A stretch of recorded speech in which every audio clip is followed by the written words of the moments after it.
So drawing one, when you are working on your partial portrait, don't rip it out. This is my example from last semester. Remember that you're going to be shading the entire section that you've decided upon. And so when you start to shade, use your photo reference, but then also make sure that you're using the right pencil. So when you're shading, think about your skin tone. Do you have lighter or darker skin tone, right? And so think about what pencil you want to use. You can use your 4B pencil, you can use your HB pencil.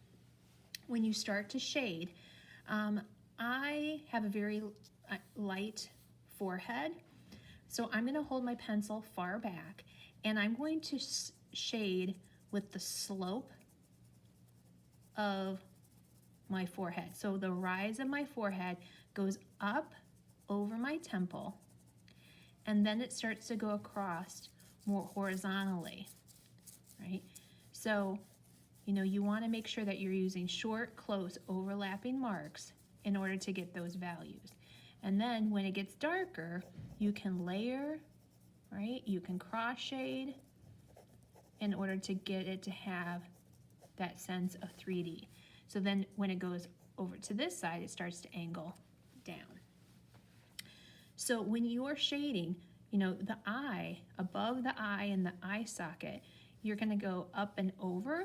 It's going to mimic the shape of the eye. Underneath, it's going to mimic the underside of your eye. So you're going to be shading this way, right?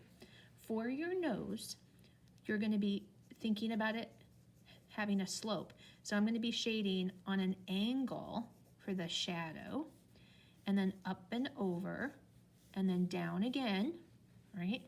And then you can smooth it out by cross shading it in the opposite direction, okay? When you have to, then you can use the tip of the pencil to pull out some of your details, right? But you want to think about what the darkest. So the darkest parts for my photo are going to be in my nostril, in my eyes, in my eyelid, okay? We can talk about eyelashes and whatnot later. But keep in mind that you will shade in things like hair as well.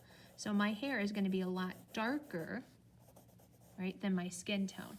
So I'm going to shade with the directions of my hair again. I'm going to pull out the darks of it, and then once I have basic shading in, I can add in some of the texture. So instead of putting in every single hair, I'm just creating or implying some of that texture, okay? So I know some of you are doing things like lips and mouth as well.